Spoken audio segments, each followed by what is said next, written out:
ఇప్పుడు ఉన్న పరిస్థితిలో మనము గోల్డ్ కొంటాము.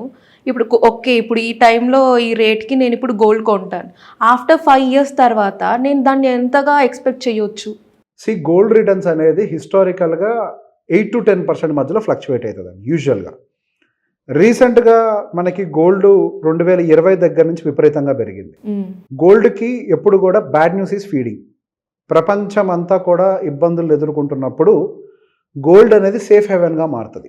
సో, మనకు 2020 కోవిడ్ వచ్చింది. 2022 రష్యా ఉక్రెయిన్ వార్ వచ్చింది. తర్వాత మనకి యూఎస్‌లో బ్యాంకింగ్ క్రైసిస్ వచ్చింది. తర్వాత ట్రంప్ టారిఫ్ వార్ జరుగుతోంది.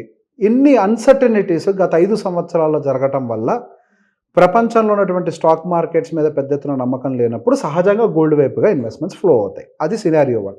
సినారియో 2, డాలర్ మీద ఉండేటువంటి నమ్మకం ప్రపంచ మార్కెట్ల మీద తగ్గటం వల్ల మేము బ్రిక్ కరెన్సీని ఒకటి తయారు చేస్తాము అని చెప్పేసి అటు చైనా, ఇండియా, రష్యా ఇటువంటి దేశాలన్నీ కలిసి ఒక కొత్త కరెన్సీ, అది గోల్డ్ బ్యాక్డ్ కరెన్సీని తయారు చేస్తామని చెప్పడంతో ప్రపంచ బ్యాంకులన్నీ గోల్డ్ రిజర్వ్స్ని పెంచుకోవడం మొదలుపెట్టి, దానివల్ల అంటే మనం కొనటం వల్ల గోల్డ్ రేట్లు పెరగలేదు ఈ మధ్యలో. గోల్డ్ రేట్లు పెరగడానికి కారణం ప్రపంచ బ్యాంకులు విపరీతంగా కొనటం వల్ల. మనం కొనేది ఎప్పుడు ఒకటే పద్ధతిలో ఉంటుంది.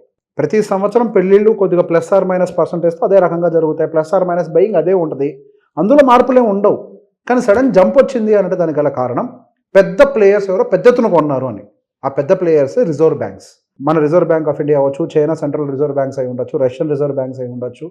వాళ్ళందరూ కూడా పెద్ద ఎత్తున వాళ్ళ రిజర్వ్స్ని పెంచుకోవటం వల్ల గోల్డ్ యొక్క ప్రైజింగ్ పెరిగింది. అది ఎప్పుడు అలానే కొనసాగుతుందంటే అలా ఉండదు.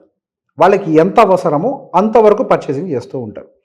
సో, రీసెంట్గా జరిగినటువంటి కొన్ని ఎక్సర్సైజెస్ ఏం చెప్పాయంటే, ఇంకా ఒక బ్రిక్ కరెన్సీస్ని సపోర్ట్ చేయడానికి ఎంత గోల్డ్ రిజర్వ్ చేస్తే మన గోల్డ్ ఎంత పెరుగుద్ది అని ఒక ఎస్టిమేట్ చేస్తే 2026 డిసెంబర్ టైంకి ఒకవేళ గోల్డ్ పెరిగిన ఒక 12% మందం పెరగచ్చు. సో, చరిత్ర ఏం చెప్తుంది అని అంటే 10-8% మధ్యలో యూజువల్గా గోల్డ్ అనేది పెరుగుతూ ఉంటుంది.